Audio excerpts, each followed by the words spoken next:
मेरे भाइयों, मुझे उम्मीद है कि आप पिछली क्लास में सिंगल एंट्री सिस्टम की थ्योरी और उसके बाद उसका बेसिक प्रैक्टिकल समझ गए होंगे। लेकिन अभी हमारा चैप्टर कंप्लीट नहीं हुआ है। हम एक-एक सीढ़ियों के लेवल बढ़ते जाएंगे और चैप्टर और इंटरेस्टिंग होता जाएगा। मैं इतना कहूँगा कि इस चैप्टर में मुश्किल कुछ भी नहीं है। अगर आप ये सोच रहे हो कि हाँ जी, चीज़ें मुश्किल आएँगी, क्वेश्चन ऐसा होगा, नहीं। ये मुझे सच बताऊँ तो सबसे आसान चैप्टर लगता है अगर मैं सिंगल एंट्री सिस्टम में देखूँ। लेकिन इतना भी आसान मत मान लेना, चीज़ें हमें करनी है, प्रैक्टिस बढ़िया से करनी है, ठीक है? तो आज मैं आप लोगों के साथ सबसे पहले इलस्ट्रेशन नंबर 4 डिस्कस करूँगा। पहले कहानी बताऊँगा, ध्यान रखना ये सब हमारा 2025 से 26 की बुक के अकॉर्डिंग है, ठीक है? जो भी इलस्ट्रेशन है वो मैच करेंगे इससे, ठीक है ना? जब आप कर रहे होगे तो कोशिश करना कि आप लोग जो है अच्छे से इस क्वेश्चनों को देख पा रहे हो कि कौन से क्वेश्चन है ताकि रिलेट हो पाए, क्योंकि मैं स्क्रीन पे क्वेश्चन डाल नहीं पाऊँगा।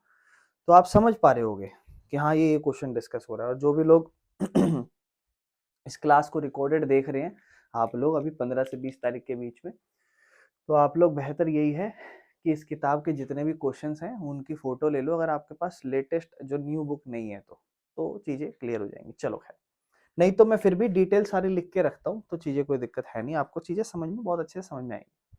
चलो खैर, इलस्ट्रेशन 4 पे आपको क्या कहता है? कहता है जी, सिंगल एंट्री सिस्टम चला रहे हैं, असेट्स और लायबिलिटी आपको दे रखी है, इस तरीके से डिटेल बना रखी है यहाँ पे कि एक 2024 है और एक है 2025 और दोनों 31 मार्च है, ठीक है? और आपको यहाँ दे रखा है जैसे कैश, तो पिछले साल का 1000 कैश का बैलेंस है, इस बार 900 है। फिर आपको सन्ड्री डेटर दे रखा है। ये 3-4 लिमिटेड ही अकाउंट आपको देगा, ध्यान रखना, क्योंकि ये पर्सनल अकाउंट ही बनाता है तो ज्यादा चीजें है नहीं, कैश बुक बनाता है उसके अलावा। इसके बाद मेरे भाइयों स्टॉक आपको दे रखा है। स्टॉक आपको कहता है 34,000 है और यहाँ पर स्टॉक 32,000 है। फिर आपको कहता है प्लांट एंड मशीनरी है, एसेट्स अकाउंट दे रखा है आपको, कहता है 60,000 है। अब जो जो चीजें दे रखी है वो सब अपने को लिखनी है, ध्यान रखना, ठीक है ना? और इसके बाद सन्ड्री क्रेडिटर दे रखा है हमें, ठीक है? और बस शॉर्ट में लिख रहा हूँ मैं, 15,000 है और यहाँ 19,900 है। इनका काम क्या है वो सब अभी हम समझेंगे, अभी ये क्वेश्चन की डिटेल दे रखी है। कहता है जो 2024 से 25 वाला जो साल चला है, इस साल के दौरान 10,000 रुपए की कैपिटल डाली गई है, ठीक है ना? हाँ जी, इस साल 10,000 रुपए की हमने कैपिटल ऐड करी है, ठीक है? और आपको कहता है ड्राइंग्स दे रखी है, शॉर्ट में लिख देता हूँ 3,000 रुपए। और ड्राइंग्स जो है ना वो हर महीने है, ये 3,000 रुपए हर महीने है। तो 12 महीने होते हैं भाई साल के अंदर, 12 से 36,000 आ जाएगी, ध्यान रखना। कहता है प्रॉफिट और लॉस बताओ। बताओ, और कोई जानकारी नहीं दी, बस छोटी मोटी जानकारी दे दी। कह रहा प्रॉफिट एंड लॉस बताओ, प्रॉफिट एंड लॉस बताओ, यानी कि वो स्टेटमेंट ऑफ अफेयर्स बनेगा। लेकिन मैं आपको एक चीज समझाना चाहता हूँ, आप खास करके मेरी बात ध्यान से सुनना। ये 31 मार्च 2024 का क्लोजिंग बैलेंस है और ये इस साल जो हम करंटली बना रहे होंगे, ये इस साल का क्लोजिंग बैलेंस है। जब पिछली क्लास में आपने लास्ट क्वेश्चन करा था तो इन बैलेंसेस से हमने क्लोजिंग कैपिटल पता लगा ली थी। ऐसे ही ये वाला जो कैपिटल बैलेंस है, ये हमारे को पिछले साल की क्लोजिंग कैपिटल पता लगाएगा, जो कि कहीं ना कहीं इस साल की ओपनिंग कैपिटल भी होती है। भाई आप खुद सोचो, 31 मार्च 2024 है, उसका जस्ट एक दिन बाद क्या हो जाएगा? आप कहोगे 1 अप्रैल 2024, और ये कहीं ना कहीं मेरे लिए ओपनिंग कैपिटल वाला डे है। तो ये जो बैलेंस है ना, जो पिछले साल का क्लोजिंग होता है और एक होता है इस साल का क्लोजिंग, कंसेप्ट बनाओ। पिछले साल का जो क्लोजिंग होगा वो इस साल के लिए तो कहीं ना कहीं ओपनिंग रहा होगा, और इस साल का जो क्लोजिंग है वो तो इस साल का क्लोजिंग ही रहा होगा। दोनों के स्टेटमेंट ऑफ अफेयर्स बनाने पड़ेंगे, दोनों की बैलेंस शीट बनानी पड़ेगी, दोनों के बैलेंस शीट से दोनों की कैपिटल निकलेंगी, फिर जाके आपका ये प्रॉफिट एंड लॉस अकाउंट बन पाएगा। यानी कि यहाँ पर आपको छोटे छोटे से स्टेटमेंट ऑफ अफेयर्स अकाउंट बनाने पड़ेंगे। इस तरफ आप कहोगे लायबिलिटी अमाउंट, असेट्स अमाउंट, इसे आप कहोगे स्टेटमेंट ऑफ अफेयर्स। ये एक तरीके से सिंगल एंट्री वालों की बैलेंस शीट है और ये साल के आखिरी दिन बनाई जाती है, तो ये एज ऑन 31 मार्च 2024 को बनी होगी। कैश हमारा बैलेंस हमें दे रखा है पिछले साल का 1,000। फिर यहाँ पर डेटर दे रखा है मेरे भाइयों हमें कितना? 39,000। फिर हमें स्टॉक दे रखा है मेरे भाइयों 34,000। फिर हमें प्लांट एंड मशीनरी दे रखी है यहाँ पर 60,000। फिर हमें, अच्छा बस इतना ही है ना। फिर क्योंकि क्रेडिटर जो होता है, सन्ड्री क्रेडिटर, इसको यहाँ लिखना, सन्ड्री क्रेडिटर हमें कितना दे रखा है, 15,000, और कुछ नहीं है। जो भी बचेगा ये कहीं ना कहीं कैपिटल होगी, तो इसको ऐसे लिख देना, क्लोजिंग कैपिटल लिख देना, या फिर कैपिटल एट एंड लिख देना, बस कैपिटल एट एंड। कब, 2024 के एंड में। और आप ये सारा बैलेंस कहीं ना कहीं जोड़ दोगे, और आपको पता है इधर भी यही होना चाहिए, और आप इसको जोड़ के इसको घटा दोगे। आपको पता है 39 और 1 40,000 हो जाएगा, 40 और 60 1 लाख, 1,34,000, ठीक है ना। 1,34,000 होना चाहिए था, 15,000 घटाओगे, 1,19,000 रुपये आपका पिछले साल का क्लोजिंग है, जो कि कहीं ना कहीं इस साल का ओपनिंग भी है।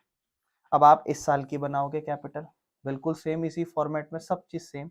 तो जब सब चीज सेम होगी, देखो liability amount, assets amount, statement of affair as on 31 March 2025, बस फर्क इतना है, बाकी सारी चीज सेम। क्या, कैश अकाउंट इस साल का 900, डेटर मेरे भाइयों कितना इस साल का 45,000, स्टॉक भी सब चीज सेम, स्टॉक 32,000, ठीक है ना। प्लांट एंड मशीनरी 80,000, क्योंकि सारी एसेट्स लिखते हो। इस साइड आप लिखोगे क्रेडिटर, सन्ड्री क्रेडिटर, ठीक है ना, कितना 19,900, और आप बैलेंस मैच कर लो, ठीक है ना। उसके बाद ठीक है ना, कितना होगा देखो 80 है। अब एक एक काम करो, इसमें से इसको घटाना ही तो है बस, ठीक है ना, पहले जोड़ लेते, चलो कोई नहीं।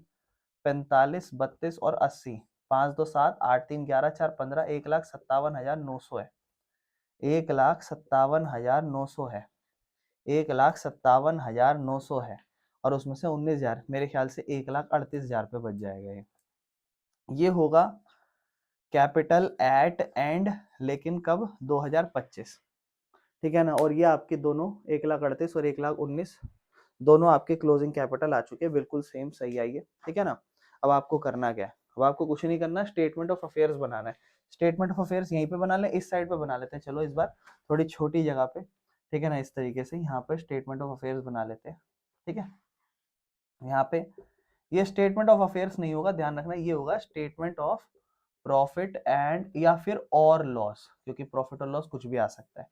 फिर आप क्या करते थे, आप करते थे यहाँ पर लिखते थे कि ये हमारा पर्टिकुलर्स है और ये हमारा अमाउंट है। फिर यहाँ आप लिखते थे क्लोजिंग कैपिटल, ठीक है ना, कैपिटल एट एंड, कितनी है कैपिटल एट एंड, 1,38,000, यहाँ लिखते थे 1,38,000। इसके बाद आप इसमें जोड़ते थे उस साल अगर कोई ड्राइंग्स हुई है तो, ड्राइंग्स हुई है मेरे भाइयों, बिल्कुल। कितने रुपए की ड्राइंग्स हुई है, 3,000 रुपये हर महीने हुई है, और टोटल 36,000 रुपये हो गया, क्योंकि पूरे 12 महीने ड्राइंग्स हुई होगी, ठीक है ना। तो 0 0 0 8 और 6 14, 3 और 3 6 और 1 7, 1,74,000, ठीक है ना कहीं हमारा बैलेंस आ गया, ठीक है ना। इसको भी छोड़ देंगे, अब लिखेंगे लेस क्या, एडिशनल कैपिटल या फिर capital add during the year, कितना 10,000 रुपये, 10,000 रुपये हमने कैपिटल ऐड करा, उसको घटाएंगे, कितना बच जाएगा, 1,64,000 रुपये बच जाएगा, ठीक है ना। उसके बाद ये हमारी जो आती है वो आती है एडजस्टेड कैपिटल होती है कहीं ना कहीं। फिर हम लास्ट में माइनस करते हैं ओपनिंग कैपिटल, जो हमारी 1,19,000 है, 1,19,000 है, ओपनिंग कैपिटल को माइनस करते हैं, 0 0 0, 14 में से 9 गया 5, 5 में से 1 गया 4, 45,000 रुपये मेरे ख्याल से, है ना, कंफर्म कर लेते हैं, बिल्कुल सही। 45,000 रुपये जो हमारा बचेगा, वो क्या बचेगा, नेट प्रॉफिट, क्योंकि इस बार पॉजिटिव बैलेंस आ रहा है, तो net profit during the year कितना, 45,000 रुपये। यानी कि मेरे भाइयों इस तरीके से चीजें चलती हैं जब थोड़ा फुल फ्लैश टाइप क्वेश्चन आए। इसमें चीजें और अच्छी होती जाएंगी, धीरे धीरे चीजें बढ़ती जाएंगी, ऐड होती जाएंगी, क्वेश्चन बहुत बेहतरीन होता जाएगा। अभी ये फिलहाल बेसिक इस टाइप से करना है। मुझे उम्मीद है आपको पूरा क्वेश्चन समझ में आया होगा, अच्छे से इसको कर लो इसको, फिर आगे के क्वेश्चनों पे चलते हैं। देखो अब मैं आपको नेक्स्ट जो इलस्ट्रेशन करा रहा हूँ ना मेरे भाइयों, वो इलस्ट्रेशन नंबर 9 करा रहा हूँ। इससे पहले इतने सारे इलस्ट्रेशन कहाँ गए भाई, 4 के बाद डायरेक्ट 9 पे आ गए। 5th 6th 7th 8th illustration बिल्कुल वैसे ही हैं जैसे अब तक हम करते आ रहे हैं, और इसमें कुछ खतरनाक चीजें नहीं है, तो वो इलस्ट्रेशंस आपको जरूर खुद से ट्राई करने चाहिए। एक दो केस में एक प्रॉब्लम है, मैं समझा देता हूँ। जब आपको 2 साल के बैलेंसेस दे रखे हैं यहाँ पर, तो एक क्वेश्चन में ऐसे प्रॉब्लम आ सकती है कि एक इन्वेस्टमेंट लिखी हुई है और वो 2024 में कुछ भी नहीं है, और 2025 में वो उसे 8,000 दिखाई दे रहा है। इसका मतलब वो इन्वेस्टमेंट इस साल नहीं थी, बस इस साल थी। एक ये बात है, तो ये डाउट हो तो क्लियर हो जाए। दूसरा, जब आप इलस्ट्रेशन आर्ट पढ़ रहे हो तो वो हो सकता है आपको थोड़ा डर वर लग जाए, आप देखो कि भैया क्या कर रखा है क्या नहीं कर रखा। तो उसमें एक्चुअल में दो तरीके से इसे सॉल्व कर रखा है। आप पहले वाले तरीके पे फोकस करो, दो दो तरीका मत सीखो। आप बस इतना समझो कि जब आपको कोई असेट्स दी जाए, जैसे मान लो फर्नीचर दी जाए आपको, या कोई मशीन दी जाए आपको, ठीक है ना, और अगर उस पे आपको क्वेश्चन ने बोला हो कि इस पे 5% या 10% का डेप्रिसिएशन लगाना है, तो आप कुछ मत करो। जब आप असेट्स अकाउंट बनाओगे तो वहां पर आप कुछ नहीं करोगे। जैसे ही आप कोई असेट्स देखोगे, जैसे फॉर एग्जांपल फर्नीचर देखोगे, तो उसमें से उसका जितना भी परसेंट डेप्रिसिएशन है उसको घटा के लिख देना है यहाँ पर। जैसे फॉर एग्जांपल 10,000 की फर्नीचर है, 10% डेप्रिसिएशन है, तो 1000 डेप्रिसिएशन हो जाएगा, 9,000 की बच जाएगी। तो मेरे भाइयों यहाँ 10 मत लिखना, यहाँ 9 लिखना, और दिखाना कि 1,000 हमने डेप्रिसिएशन लगाया है। क्या इससे इस क्वेश्चन में और कोई ये डेप्रिसिएशन का प्रभाव पड़ेगा? तो आप डबल एंट्री सिस्टम तो कर नहीं रहे हो, आप कर रहे हो सिंगल एंट्री सिस्टम, तो कोई दुगना प्रभाव तो है नहीं। बस यहाँ पर डेप्रिसिएशन लिखा और माइनस और खत्म, और कुछ नहीं करना आपको, यानी कि कोई और एंट्री एडजस्टमेंट नहीं करनी है। बस यहाँ पर जो डेप्रिसिएशन है उस डेप्रिसिएशन को लिख देना और कहानी खत्म। बाकी सारी चीजें बिल्कुल सेम वैसे ही चलेंगी। जहां पर आपकी सॉल्यूशंस के अंदर अल्टरनेटिव यूज हो रखा हो, उसका बाद वाला पार्ट छोड़ दो, उससे पहले वाले पार्ट को बस खत्म कर लो, बिल्कुल उसी तरीके से आपका आंसर आ जाएगा। कोई जरूरत नहीं है उसको अलग तरीके से सॉल्व करने की, बस इतना ही। अब इलस्ट्रेशन 9 में आपको क्यों करा रहा हूँ, आपके मन में हो सकता है सवाल आए। तो देखो, इलस्ट्रेशन 9 में आपको इसलिए करा रहा हूँ क्योंकि इसमें थोड़ी सी चीजें ज्यादा है। देखते हैं इसको एक आध करके। इलस्ट्रेशन 9 की मैं सिर्फ डिटेल्स उतार रहा हूँ, करने को ऐसा कोई खास मुश्किल क्वेश्चन ये भी नहीं है, होने को ये भी हो जाएगा, मगर फिर भी कर लेते हैं चलो। इसमें है कुछ नहीं, बस हमें ना जो भी डिटेल्स हैं वो सारी डिटेल्स ऐसे लिख लिख के दी गई पैराग्राफ। तो पैराग्राफ देखते तो हम ऐसे ही डर जाते हैं, है ना। तो बस वही सीन है। गुरमान है, फिर से सिंगल एंट्री सिस्टम बना रहा है, प्रॉफिट एंड लॉस पता लगाओ। कह रहा है 31 मार्च 2024 को, 31 मार्च 2024 को क्या सीन था। कहता है भैया प्लांट एंड मशीन था उसके पास 30,000 रुपए का।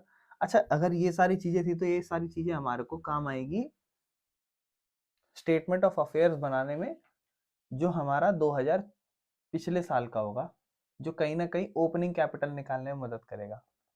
यहाँ लिख देता हूँ लायबिलिटी, यहाँ अमाउंट, यहाँ लिख देता हूँ असेट्स, यहाँ लिख देता हूँ अमाउंट, और यहाँ लिख देता हूँ स्टेटमेंट ऑफ अफेयर्स, ठीक है ना, एज ऑन 31 मार्च 2024। और जैसे जैसे चीजें दे रहा है हाथों हाथ लिखते चलता हूँ, क्योंकि कहीं ना कहीं मैं अंडरस्टैंडिंग समझ चुका हूँ। कहता है प्लांट एंड मशीन 30,000 है, तो प्लांट एंड मशीन 30,000 है, लिख दिया, काम खत्म। फिर कहता है स्टॉक 5,000 रुपये है, स्टॉक 5,000 रुपये लिख दिया। फिर कहता है कैश इन हैंड यानी कि कैश 100 रुपये है, बस 100 रुपये, हाँ जी 100 रुपये। फिर एडजस्टमेंट देख लूंगा अगर आगे कहीं होगी तो वैसे। फिर आपको कहता है डेटर से 17,000, कोई दिक्कत नहीं है। फिर आपसे कहता है लोन फ्रॉम अनीश, यानी कि हमें लोन देना है, तो लोन लिख देते हैं पहले। कहता है लोन जो है ना वो 4,000 रुपये का, ब्याज पे भी बात करी गई है, सॉरी 1,000 रुपये का लोन है और 4% पर एनम का ब्याज है, यानी कि पूरे साल के हिसाब से तो मेरे भाइयों 4% 40 रुपये हो जाएगा है, क्योंकि 1% होगा 10, 4% तो 40 रुपये ब्याज होगा। लिख लेता हूँ अभी जस्ट अपने आप को समझाने के लिए। फिर इसके बाद आपसे कहता है बैंक ओवरड्राफ्ट भी है आपके पास 1,100 रुपये और क्रेडिटर भी है, यानी कि चीजें आपको दे रखी है। अच्छा, वैसे जनरली कुछ कहा नहीं है, ठीक है ना, इंटरेस्ट के बारे में कि इंटरेस्ट हमने अभी तक पे किया या नहीं किया। तो जब कहा ना हो कि इंटरेस्ट आपने पे किया है नहीं किया, तो आप मत मानो ना भाई। मतलब आप इसको कैसे कैसे कह सकते हो कि आपने अभी तक ये पे ही नहीं किया होगा, हो सकता है आपने पे कर दिया हो। तो हमें तो कोई जानकारी दी नहीं है, तो हम तो लोन लिख दें, जैसे पहले के क्वेश्चनों में बता रखा था, लोन फ्रॉम अनीश लिख देना। फिर आपको बैंक ओवरड्राफ्ट भी दे रखा है, अगर बोलता कि अभी तक पे नहीं किया तो लिख देते, 1,100 रुपए का बैंक ओवरड्राफ्ट है ना। फिर आपसे कहता है क्रेडिटर आपके 12,120 के हैं, क्रेडिटर है 12,120 के। बस ये सारी चीजें थी आपकी, और कुछ दिया नहीं आपको। तो यहां से कहीं ना कहीं हम क्या निकालेंगे, ओपनिंग कैपिटल। तो मैं डायरेक्ट आंसर देख के ही लिख लेता हूँ टोटल, ठीक है। राइट साइड का मेरा जो टोटल आ रखा था वो 52,100 आ रखा है, यही साइड ज्यादा होगी 52,100, और यहाँ भी 52,100, और इनको जब मैं घटाऊंगा तो मेरे पास 37,880 रुपये, 37,880 रुपये का, ठीक है ना, कैपिटल एट एंड कौन सा 2024 का वाला पता चल जाएगा, यानी कि इस साल के लिए जो मुझे काम आएगा वो मेरा ओपनिंग कैपिटल है। अब मुझे पता है इसके बाद मुझे इस साल का क्या बनाना पड़ेगा, मुझे पता है मुझे इस साल का बैलेंस शीट यानी कि स्टेटमेंट ऑफ अफेयर्स बनाना पड़ेगा, ठीक है ना। तो इस साल का मैं फॉर्मेट बनाऊंगा कैसे, लाइबिलिटी अमाउंट, असेट्स अमाउंट, ठीक है ना, फिर वही चीज क्या, स्टेटमेंट ऑफ अफेयर्स, ठीक है ना, एज ऑन 31 मार्च 2025, ठीक है। अभी तो 26 आ गया है। चलो खैर, क्या कहता है मेरे भाइयों इसके लिए जानकारी, कहता है क्रेडिटर जो थे वो 9,170 के थे, मतलब उसको अब एक क्रेडिटर को 9,170 पे देने हैं। तो अब की बार चीजें थोड़ी सी खतरनाक तरीके से दे रखी है, कह रहा है और उसने जो है ना अनीश को 500 रुपए देने हैं, ठीक है ना, जो उसने पे, अच्छा 500 रुपए उसने पे कर दिए थे 1 अक्टूबर 2024 को, ठीक है ना। मतलब हुआ क्या सीन, अनीश पिछले साल दिखा रहा है हमें, अनीश का जो लोन था वो 1,000 रुपए का था, 1,000 रुपए का ही लोन था ना कि 1,100 रुपए का था, हाँ 1,000 रुपए का लोन था। अब इस साल क्या हुआ, हमने इस साल जो उसका लोन है 1,000 रुपए में, उसमें 1 अक्टूबर को भैया पे कर दिया 500 रुपए 1 अक्टूबर को, बस, लेकिन हमने उसे ब्याज नहीं भरा, ठीक है ना। तो यानी कि मेरे भाइयों अब तो ब्याज जुड़ जाएगा कहीं ना कहीं, ठीक है ना। तो समझते हैं, पहले आप समझो, 1,000 1 अप्रैल से शुरू हुआ होगा, इस वाले 1 अप्रैल 2025 वाले 1 अप्रैल 2000, चलो हाँ सॉरी 1 अप्रैल 2024 वाले से शुरू हुआ होगा, और फिर बीच में आया होगा 6 महीने बाद 1 अक्टूबर, जब हमने कहा होगा कि लो अनीश बाबू 500 रुपया ले लो, 500 रुपये बच गए जो अभी तक पूरे साल मेंटेन हुए, यानी कि जब आप ब्याज दोगे तो आप कहोगे कि पहले 6 महीने तक तो मैं पूरा 1,000 रुपए का ब्याज दूंगा, और अगले 6 महीने में जो ब्याज दूंगा वो 500 रुपए का दूंगा। क्या आप ये बात समझ पा रहे हो, कि पहले 6 महीने में आपको पूरे 1,000 रुपए में ब्याज दूंगा, फिर उसके बाद में 500 रुपए पे कर चुका हूँ, तो अगले 6 महीने के लिए मैं आपको 500 रुपए का ब्याज दूंगा, और ब्याज का रेट 4% है। तो 4% ब्याज 1,000 रुपए का आपको पता है, अभी हमने निकाला था 40 रुपए, लेकिन ये सिर्फ 6 महीने का होगा, आधे समय का, तो आधे समय का ब्याज 20 रुपए हो जाएगा। फिर 500 रुपए का जो है ब्याज, 500 रुपए पे पूरे 6 महीने बचे हुए चला है, तो 4%, और कितने टाइम से, 6 महीने से, 4% हटाओगे नीचे 2 जीरो 2 जीरो 2 4 पंजे 20 होता, और फिर 20 का भी आधा होता, यानी कि बचे हुए टाइम के लिए 10 रुपए ब्याज होता। टोटल ब्याज इस साल का जो मनीष को लेना है या मनीष से देना है वो 30 रुपए लेना है। तो लोन जो है अब अनीश का, वो 500 रुपए का तो लोन बच गया, और 30 रुपए का ब्याज बच गया इंटरेस्ट, जो अभी तक बोला नहीं है ना पे करा है, तो इस बार देंगे। पिछली बार आपको बस इतना बोला था कि 4% ब्याज है, लेकिन उसने ये नहीं बोला था कि पे करा या नहीं करा, तो उसमें हमें जब बोला ही नहीं हम जानकारी लिखेंगे नहीं, लेकिन इसमें तो बोला है ना कि ब्याज दिया ही नहीं। चलिए लिख रहे हैं 5,530 रुपए का ब्याज। इसके बाद मेरे भाइयों बस एक यही चीज थी और कुछ नहीं है, बाकी सारी चीजें आसान है, ठीक है ना। बाकी आपको कहता है कि उसने और प्लांट खरीदे, एक्स्ट्रा प्लांट 13,000 रुपए के, पिछले साल प्लांट थे क्या, हाँ 30,000 रुपए के, उसमें और प्लांट खरीद लिए, तो इस बार जो प्लांट और मशीन है वो मेरे भाइयों 43,000 है, क्योंकि पिछली हजार की 30,000 और इस बार 13,000 और खरीद ली, जुड़ गया 43 हो गया। फिर मेरे भाइयों आपको कहता है कि डेटर जो थे 23,000 रुपए के, जिसमें से 900 रुपए तो है, अब उनसे पैसा नहीं लेना, तो बेड डेप्ट हो गए। आप यहाँ लिखोगे डेटर 23,000 के, 900 रुपए जिनसे नहीं आएगा उसको लिख देना बेड डेप्ट, बस इतना ही लिख देना, और लिख देना कि अब आएगा 22,100 रुपए, बस खत्म, इसमें क्या ही दिक्कत है। चलो फिर आप कहोगे कैश जो है वो 4,100 रुपए पड़ा, और स्टॉक जो है वो बिल पे लिखा हुआ है, तो कैश लिख दो 4,100 रुपए, और फिर स्टॉक जो हाथों में आज पड़ा है, स्टॉक कितने रुपए का पड़ा है, 4,500 रुपए का, बस सारी बातें लिख दोगे फिर जोड़ दोगे, और कुछ नहीं है मेरे भाइयों इसके अलावा, और कुछ नहीं है इसके अलावा, जोड़ दोगे 73,700 रुपये आ जाएगा, डायरेक्ट जोड़ देता हूँ ये साइड, और इधर भी 73,700 रुपये आएगा। फिर आप इसे घटाओगे तो ये भी कैपिटल है एट एंड, लेकिन ये एक्चुअल में इस साल के एंड की है, ठीक है, जो कि आ रही है मेरे भाइयों पूरा 64,000 रुपया, ठीक है ना, पूरा 64,000 रुपये। ओपनिंग कैपिटल क्लोजिंग कैपिटल आ चुकी है, काम हो जाएगा, कोई दिक्कत वाली बात नहीं है। यानी कि मेरे भाइयों इस क्वेश्चन में भी कोई जान नहीं थी, सिर्फ ये ब्याज के 10-20 रुपए के चक्कर में अगर हम ना लड़े तो। अगर हम देखें अब हमारे पास, तो हमें बनाना है स्टेटमेंट ऑफ अफेयर्स, ठीक है ना।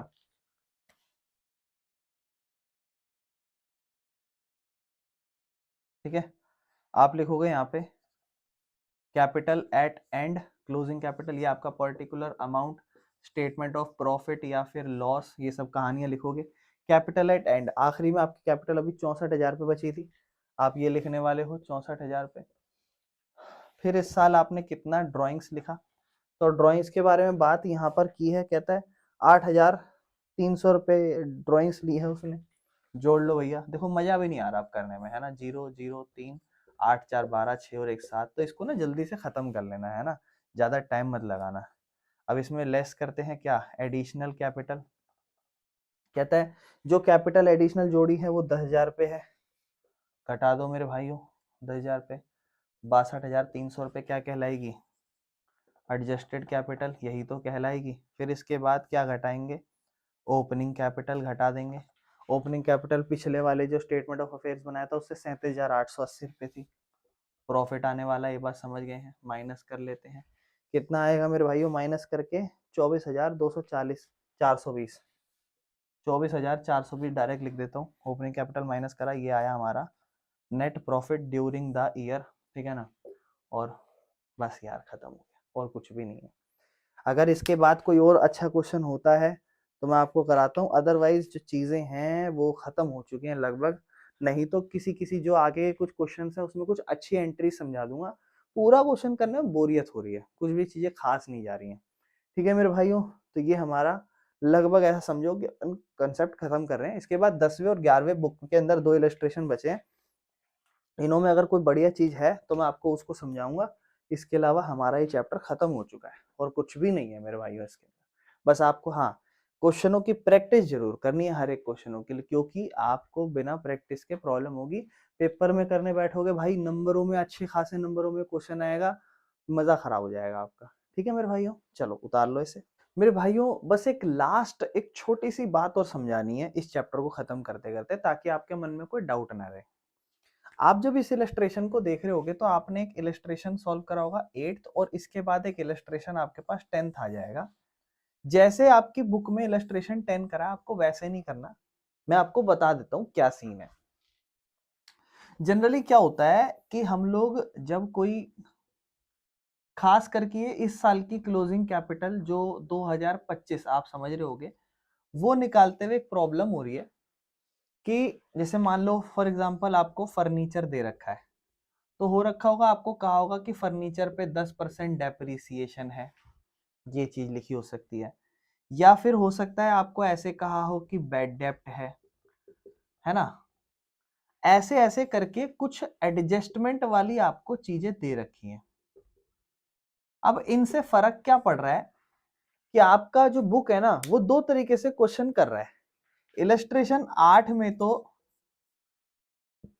सबसे पहले ऐसे करा, जो भी स्टेटमेंट ऑफ अफेयर्स निकाला, सबसे पहला देखना, आप अपनी बुक में चेक करना, जो स्टेटमेंट ऑफ अफेयर्स निकाला, और हम भी ऐसे ही कर रहे थे, उसमें क्या करा, एडजस्टमेंट जितनी भी हैं, जैसे मान लो हम बैलेंस शीट बना रहे थे, तो यहां जब फर्नीचर लिखा तो उसमें जो भी डेप्रिसिएशन है उसको माइनस करा और उसका वैल्यू यहां लिखा। और उसके बाद जैसे मान लो डेटर है, तो डेटर में जो भी वैल्यू माइनस करा उसके बाद एडजस्टमेंट करके यहां लिखा। यानी कि हम लोग जो स्टेटमेंट ऑफ अफेयर्स बना रहे थे वो एडजस्टमेंट के पहले का नहीं, आफ्टर एडजस्टमेंट का बना रहे थे, कि एडजस्टमेंट के बाद क्या केस है वो हम बना के दिखा रहे थे। और उस बेसिस पे बाद में हम बिल्कुल बेसिक तरीके से स्टेटमेंट ऑफ अफेयर्स सॉल्व करके अपना प्रॉफिट भी पता लगा पा रहे थे, बहुत ही आराम से, कोई दिक्कत नहीं आ रही थी। लेकिन जैसे आप इलस्ट्रेशन 10 पे जाओगे तो वहां पर जो चीज ये है वो ऐसे नहीं करी है, वहां पर केस बना रखा बिफोर एडजस्टमेंट का। अब आपके मन में सवाल आ सकता है कि भैया आपने तो ये समझाया नहीं, इलस्ट्रेशन 8 में भी जब आया था दो केस आफ्टर एडजस्टमेंट या बिफोर एडजस्टमेंट, तो आपने ये जैसे हम करते आए वैसे ही करवा के हमें बोल दिया कि ऐसे ही कर लो, काम खत्म, दूसरे वाले को इग्नोर करो और हो गया काम खत्म। लेकिन इलस्ट्रेशन 10 में फिर कैसे इग्नोर कर पाए? तो मेरे भाइयों, मैं आपको इलस्ट्रेशन 10 जैसे करते हैं वैसे कराता हूँ, ठीक है ना। अब आप ध्यान से देखना, इसको समझना मेरी बात को। मैं इसमें से कुछ चीजें जैसे एग्जैक्ट है वैसे उतारूंगा। तो मान लो अगर आप इलस्ट्रेशन 10 कर रहे हो, तो सबसे पहले तो आप जो आपके पास पिछले साल का बैलेंस शीट है, स्टेटमेंट ऑफ अफेयर्स है, जो पिछले साल का है क्लोजिंग, उसमें कोई प्रॉब्लम नहीं है। जो पिछले साल का क्लोजिंग मतलब इस साल का जो ओपनिंग है, स्टार्टिंग वाला ओपनिंग कैपिटल निकालने के लिए, इसमें तो कोई प्रॉब्लम नहीं है, ये तो बिल्कुल बेसिक है, इसमें एडजस्टमेंट नहीं आती है, तो इसमें प्रॉब्लम नहीं पड़ती है। इसकी तो बैलेंस जैसे स्टॉक इन ट्रेड, जो भी सारी चीजें हैं मैं ऑन द स्पॉट लिखते चलता हूँ, ठीक है ना, जो भी सारी चीजें मुझे दे रखी है, ठीक है।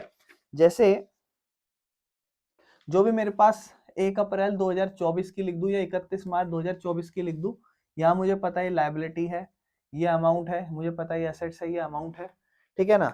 तो मुझे जैसे जो पिछले साल के जो भी इलस्ट्रेशन 10 आराम से चेक करना, जो भी सारी चीजें दे रखी है मैं वो लिख रहा हूँ। जैसे मेरे को कैश दे रखी है कितनी, 250 रुपए, मैं डायरेक्ट लिख लेता हूँ, देखो बुक से डायरेक्ट लिख रहा हूँ पूरा, क्योंकि मुझे ये समझाना नहीं है। ये सन्ड्री डेटर्स है, ठीक है ना, ये भी मुझे एज इट इज कितना दे रखा है, 27,200 रुपए। फिर ये मुझे स्टॉक दे रखा है, तो स्टॉक भी मैं लिख लेता हूँ 16,700, इसमें कोई प्रॉब्लम नहीं है। फिर ये मुझे फिक्सचर एंड फिटिंग दे रखी है, फर्नीचर टाइप ही होता है ये। और फिर एक मुझे वो मोटर वैन दे रखी है, ये भी एसेट्स ही होती है, 1900 रुपए। उस साल तो कोई एडजस्टमेंट नहीं थी, तो कोई प्रॉब्लम नहीं है। इसके बाद मेरे को क्वेश्चन में सन्ड्री क्रेडिटर दे रखा था 15,400 का, मैं वो लिख दूंगा। फिर मेरे को बैंक ओवरड्राफ्ट दे रखे थे, ठीक है ना, 19,200 के, मैं वो लिख दूंगा। फिर मैंने यहाँ से कैपिटल निकाली थी, जो कहीं ना कहीं इस साल की 31 मार्च की क्लोजिंग थी, लेकिन मेरे लिए इस साल के लिए वो ओपनिंग रहेगी, जो मेरी 12,950 रुपए आ जाएगी, 47,550, 47,550। जब आप सॉल्व करोगे तो बकायदा पूरा आप इसे सॉल्व करोगे, इसको इग्नोर मत करना, टीपते मत चलना, ये आपने सॉल्व कर लिया होगा। मैं इसको क्यों नहीं करा रहा, क्योंकि मुझे ये क्वेश्चन समझाना नहीं है, ये वाला पार्ट इसका। अब मैं समझाता हूं आपको वो वाला पार्ट जो मेरे को अभी समझाना है। अब मुझे बनाना है स्टेटमेंट ऑफ अफेयर्स इस साल में, क्योंकि ये मुझे प्रॉब्लम देगा, और मैं तो सारी एडजस्टमेंट यहाँ लिखता हूं, तो इसीलिए मैं आफ्टर एडजस्टमेंट बनाऊंगा। और मुझे क्वेश्चन में कहीं पर भी ये बात बोली नहीं है कि बिफोर एडजस्टमेंट बनाओ या आफ्टर एडजस्टमेंट बनाओ।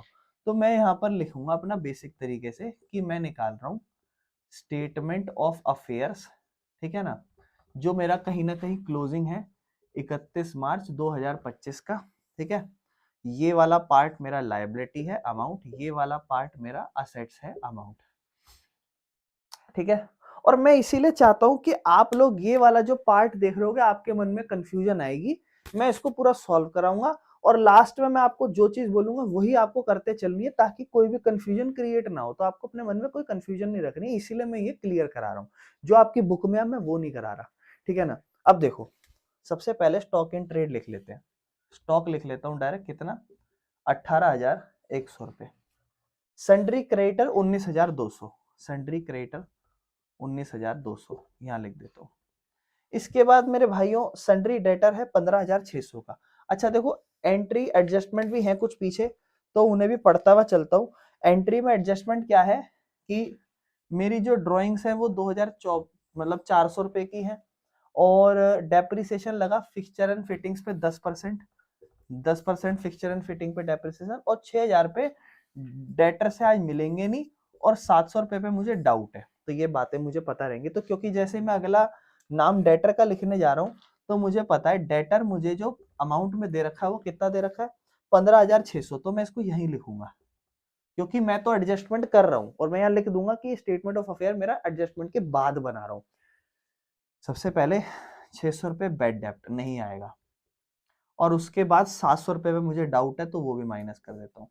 मेरे पास बचेगा, ये दोनों नुकसान माइनस करने के बाद 14,300 रुपए का बैलेंस। आपकी बुक ने आंसर में ये नहीं लिखा, क्योंकि आप बिफोर एडजस्टमेंट कर रहे हो, आप सारी एडजस्टमेंट नहीं करोगे, हम करेंगे, आंसर चेक करेंगे लास्ट में सही है कि नहीं है।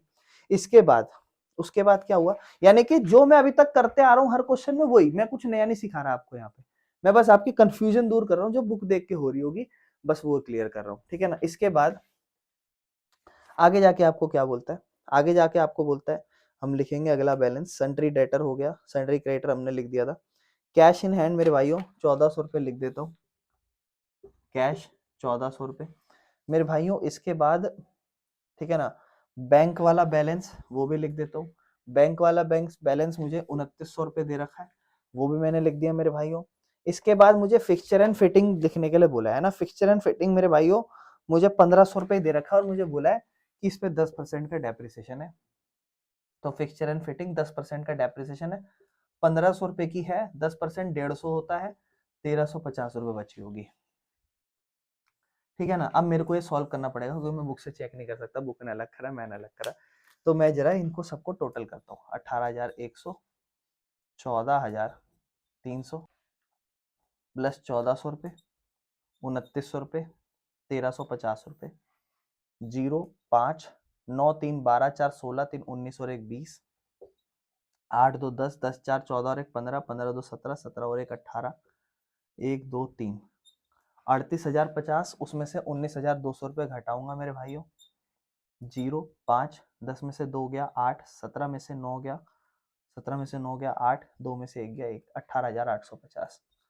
मेरे भाइयों। 18,850 रुपये मेरी जो है ना एक्चुअल में कैपिटल बच रही है, क्लोजिंग कैपिटल, लेकिन ये सारी एडजस्टमेंट के बाद है, ये सारी एडजस्टमेंट के बाद है कैपिटल, और इसमें कोई प्रॉब्लम नहीं है। अब जब मैं स्टेटमेंट ऑफ अफेयर्स बनाऊंगा तो मैं चेक करूंगा क्या मेरा आंसर सही आ रहा है, मैं यहाँ पे लिखूंगा पर्टिकुलर्स अमाउंट, ठीक है ना। और अब एक चीज का ध्यान रखना वहां पर भी, यहाँ पर आप लिख देना कि आप स्टेटमेंट ऑफ प्रॉफिट और लॉस बना रहे हो, तो यहाँ पे आप सबसे पहले क्लोजिंग कैपिटल लिखते हो, तो आप लिखना कि मेरी ये जो क्लोजिंग कैपिटल लिख रहा हूँ, और मैं ये जो क्लोजिंग कैपिटल लिख रहा हूँ ये आफ्टर एडजस्टमेंट लिख रहा हूँ, कितने रुपए की है, 18,850 रुपए की। उस साल जो भी ड्रॉइंग्स है वो जोड़ूंगा, कितने रुपए की ड्राइंग्स, मेरे ख्याल से 2400 रुपए की थी, एक बार कंफर्म कर लेते हैं, 2400 रुपए की ड्राइंग्स थी मेरे भाइयों, ठीक है ना। 0, 5, 8, 4, 12, ठीक है ना, और 8 और 1 9 और 2 11, 1 और 1 2, 21,250 रुपये। फिर इसके बाद हम करेंगे माइनस, हमारा क्या माइनस करेंगे मेरे भाइयों, इसके बाद हम माइनस करेंगे लेस एडिशनल कैपिटल, जो भी हम कैपिटल ऐड कर रहे हैं, तो कैपिटल हम क्या ऐड कर रहे हैं उस पर ध्यान देते हैं। हमने उस साल कैपिटल कोई ऐड करने की बात ही नहीं करी है, तो कोई भी कैपिटल ऐड नहीं हो रही है, तो इसको छोड़ो दो, इसको लिखो ही नहीं, बस लेस करो क्या। अब इसके बाद आप एक तरीके से ये लिखो, इसको एडजस्टेड कैपिटल भी लिखने की कोई जरूरत नहीं है आपको, बस ये बैलेंस है। इसके बाद आप डायरेक्ट लिखो लेस क्या, उस साल का ओपनिंग कैपिटल। अब ओपनिंग में कोई एडजस्टमेंट का लेना देना नहीं है, ठीक है ना, ये 21,250 ही बचा है। ओपनिंग कैपिटल कितना था, 12,950 रुपये। अब देखते हैं, 0, 10 में से 5 गया, मतलब 5 में से 5 गया 0, 12 में से 9 गया, 12 में से 9 गया 3, ठीक है ना, और ये बचा आपका 10, 10 में से 2 गया 8। अब आपका आंसर 8,300 आना चाहिए, ठीक है ना, जो उस साल का नेट प्रॉफिट है। हम चेक करते हैं क्या हमारा यहाँ आंसर 8,300 आया है। तो यहाँ पर अगर हम ध्यान से देखेंगे तो बुक ने क्या करा है, बुक ने जब प्रॉफिट निकाला है तो वो आंसर निकाला है 9,750, लेकिन बुक ने फिर अलग से कुछ ग्रॉस प्रॉफिट लिखा है इसे, और ग्रॉस प्रॉफिट के बाद जो भी लोग इसे फाइनल अकाउंट्स के बाद देख रहे होंगे वो तो समझ पा रहे होंगे ग्रॉस प्रॉफिट क्या है, लेकिन जो लोग इसे फाइनल अकाउंट से पहले देख रहे हो तो आप लोग देख रहे होगे कि 8,300 रुपये फाइनल आंसर जो है लिखा हुआ है नेट प्रॉफिट करके, है ना, और ये हमारा फाइनल आंसर आया हुआ है। करने का तरीका अलग है, लेकिन मेरे भाइयों जो मैं आपको समझा रहा हूँ वैसे ही चलना है आपको, ठीक है ना। आप सारी चीजें आफ्टर एडजस्टमेंट कर रहे हो, आफ्टर एडजस्टमेंट ही चलना है। आप देख रहे होगे बुक में देख के हो सकता है आपका दिमाग चकरा गया हो, चीजें खराब हो गई हो, लेकिन आप समझो आप एडजस्टमेंट रिकॉर्ड कर रहे हो तो आप लिखते चलो कि दिस इज आफ्टर एडजस्टमेंट। मैं आपको समझाना क्या चाहता हूँ, दो चीजें हैं समझने के लिए। ये खर्चे माइनस तो होने ही थे, ये वाले और ये वाले, या तो आप इन्हें यहीं पर कर दो या फिर आप इन्हें आप यहां मत करो। उसके बाद आपका जायज बात है, जब खर्चे आप ज्यादा नहीं लिखोगे, ये खर्चे है ना एक तरीके से, इन खर्चों को जब आप माइनस नहीं करोगे तो आपका कैपिटल ज्यादा आया होगा, और ज्यादा आया होगा उससे जो प्रॉफिट भी आया होगा वो ज्यादा आया होगा, और फिर आपको लास्ट में ये खर्चे माइनस करने होंगे तो क्यों ना यही कर दो। लास्ट माइनस करोगे फिर दिखाओगे 8,300 बैलेंस बचा, इससे बढ़िया तो मेरे भाइयों इसको तुरंत ही माइनस कर दो। समझ रहे हो? मुझे उम्मीद है आप समझ गए होगे और इसमें कुछ भी नहीं है। इसके बाद मेरे भाइयों जब आप 11वां इलस्ट्रेशन देख रहे होगे तो चीजें कुछ भी नहीं है, ठीक है। आपको मैं ओपनली ओरली ऐसे समझा देता हूँ, ठीक है ना। आप देख रहे होगे यहाँ पर क्लोजिंग कैपिटल निकाली गई है, आउटस्टैंडिंग सैलरी रेंट, जो भी सारी चीजें हैं वो सब वैसे ही लिखी है, बस वहां पर ड्राइंग का है। ड्राइंग्स में कोई दिक्कत नहीं है, ठीक है ना। ड्राइंग अलग अलग तरीके से ली गई है, कुछ 6 महीने तक, क्या पहले कुछ अलग ड्राइंग ली गई है, फिर अगले 6 महीने तक कुछ अलग ड्राइंग ली गई है। तो बेटी की शादी है, घर के काम है, उन सब के लिए टोटल ड्राइंग अलग से निकाली गई है। और जो कैपिटल अलग से डाली है वो भी हम कर चुके हैं बिल्कुल बेसिक तरीके से, कुछ भी खास खतरनाक चीजें है नहीं, ठीक है ना। बिल्कुल जैसे मैंने आपको कराया बिल्कुल वैसे ही तरीके से चलना, और मेरे अकॉर्डिंग ये चैप्टर यहाँ खत्म हो चुका है। स्टिल आपको कोई भी प्रॉब्लम रहेगी हम मुझसे पूछना, अच्छे से इसको क्लियर कर लेंगे। और मुझे उम्मीद है आपको सिंगल एंट्री सिस्टम यहाँ समझ में आ गया होगा, ठीक है जी। धन्यवाद, हमारा चैप्टर खत्म हुआ।